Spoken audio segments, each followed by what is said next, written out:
Please subscribe to our YouTube channel for more videos.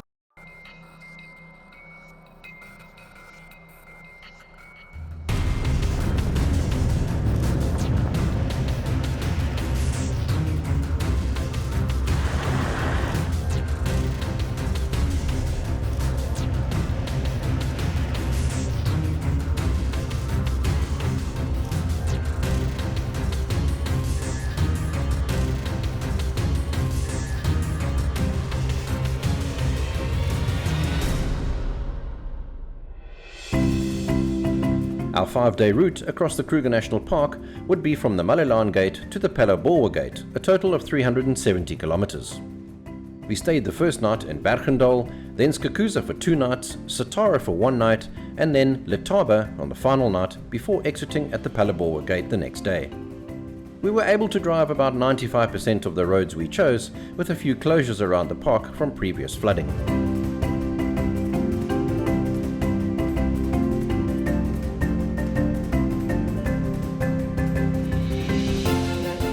So the setup I've got here now is I've got the Sony app connected to my FX30, and everything that I see through the lens is projected here onto the tablet, and it's connected via Bluetooth.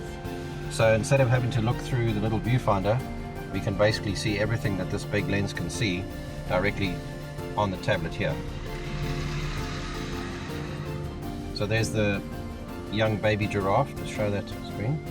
The young baby giraffe that we're looking at through my big lens now. There it is. Sweet.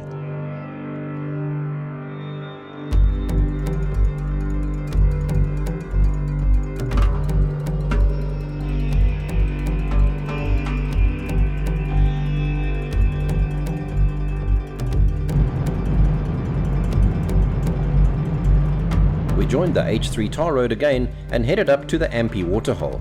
We didn't see much other than a few impala.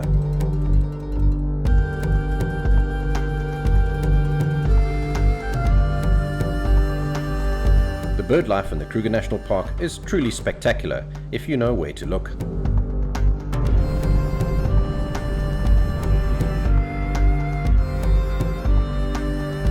We headed across to the Gardenia bird hide on the S119. Although there wasn't much game around, we did manage to see the southern common bee-eater and the stunning brown hooded kingfisher enjoying a nice juicy red Roman spider. A highlight was this pair of battler eagles grooming each other. Moving more north towards Skukuza, we encountered a bit of a traffic jam and decided to rather sit it out than drive through a herd of Cape buffalo. After about half an hour, my patience ran out and we slowly moved through the herd when there was the next gap.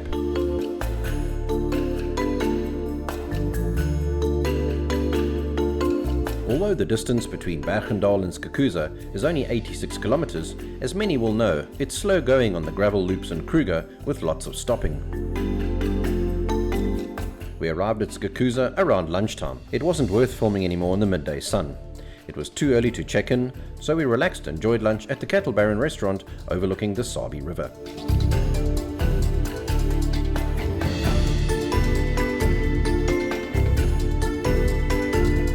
The Kruger Shalati train on the bridge accommodation is highly sought after, but in the higher price bracket. Special SADC residence rates come in at around 8,500 per person, up to 14,000 per person per night. For internationals, it's double, of course.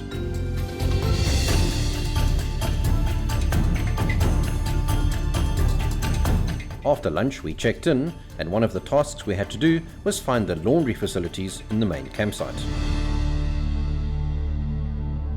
With our laundry done and hanging, all camera batteries charged, we prepared to do our afternoon game drive. The plan would be to drive the S1 to the Nyamundwa Dam to see if there were any animals at the waterhole. Sure enough, there were a few hippos in the shallow water that were very playful. Although they were way off, the big 900mm lens gave us a much closer look.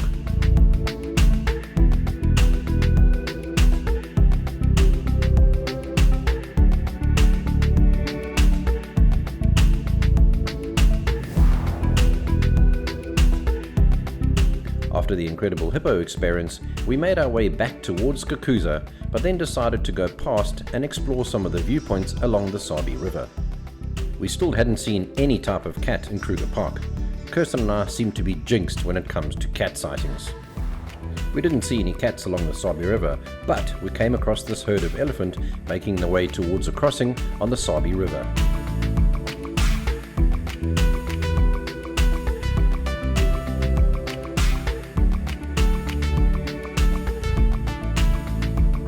Although not a very close-up sighting, with the late afternoon light and the dust, it made for very spectacular footage.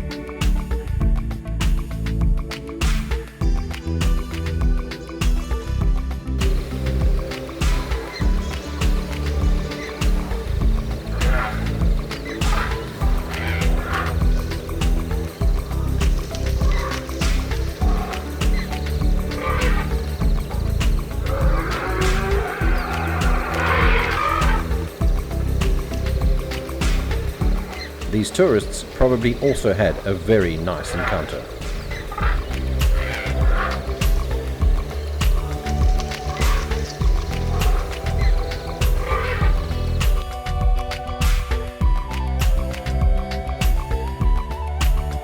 With the light fading and with great footage in the bag, we made our way back to Skukuza rest camp and then noticed these tiny hyena pups on the side of the road. They were all alone, no mother in sight.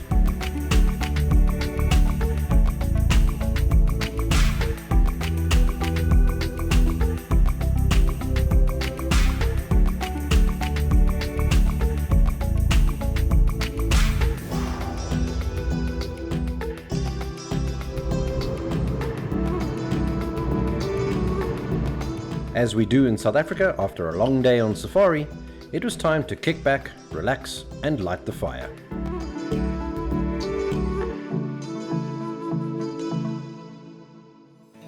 The chalets at Skukuza are like most Kruger two-sleeper chalets, comfortable, and although basic, the chalets are equipped with aircon and all cooking amenities are available.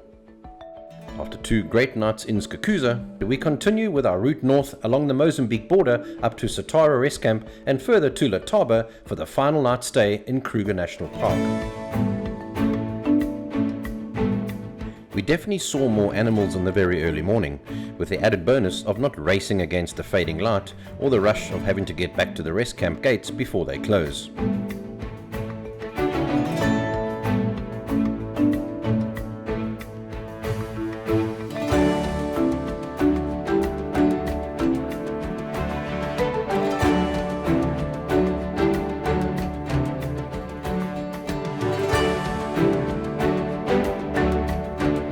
One of our first stops was the Chokwane picnic spot and restaurant on the H1, where we planned to grab a coffee and some kind of breakfast. Further north, the S37 didn't have much to offer. We encountered this lone elephant bull that seemed to not like us driving too close to it, so we weren't going to stick around.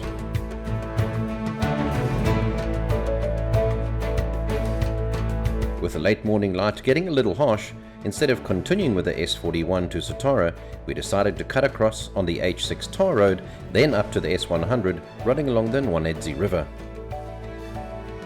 We had another wonderful bird sighting again with this dead tree and a mixture of Cape vultures and 2 battler eagles.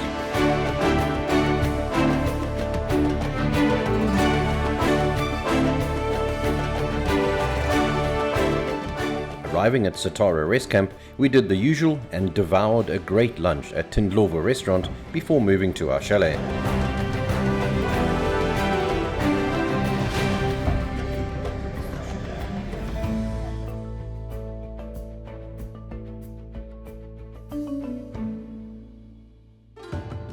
Leaving Satara early, we went directly to the Nsemani Dam. On arrival, we found a group of hippo chilling in the water. Then, this incredible sighting of 2 fish eagle.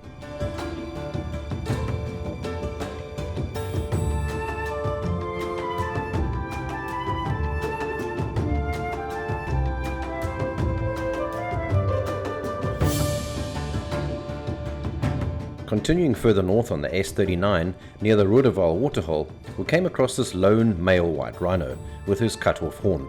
This is done to protect the rhinos against poachers. He seemed a bit agitated with the vehicles, so we let him be. Kirsten fired off a few great close-ups.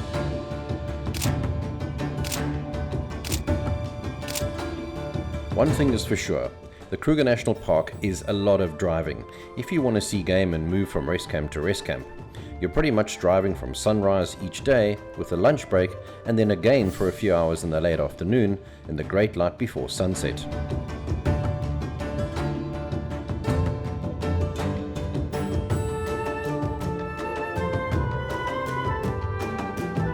The Olifants rest camp has an incredible view over the Olifants River from the deck of the Tindlovel restaurant. This would be our lunch stop.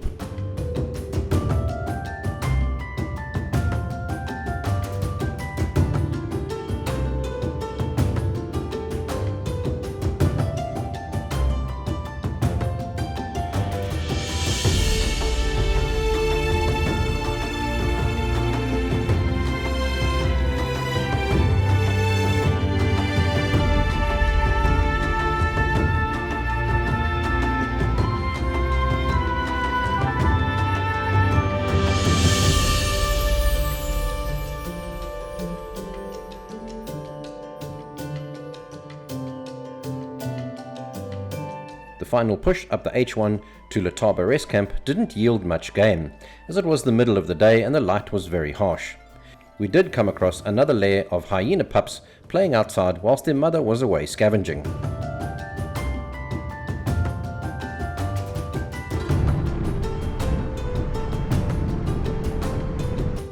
You know, Kruger National Park is a lotto ticket. You can only really see what crosses your path. I mean, there could be 10 lions eating a giraffe 50 meters away in the bush and you won't see that.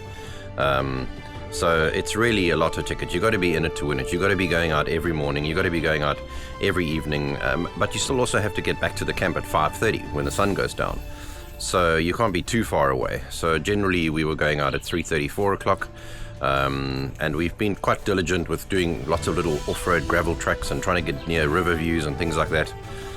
Staying away from the main tar roads. But lots of people see leopard crossing the main tar road, and a couple yesterday were talking, we overheard them that the leopard was right next to their car for nearly 20 minutes. They just sat there and filmed it, and then it walked along the road and they drove along with it. Those moments are golden, but not everybody gets that chance. You just got to see what you can see and film what you can see. Join us again in the next episode where we leave the Kruger National Park via the Phalaborwa Gate and travel down to the breathtaking Blyde River Canyon and the Panorama Route.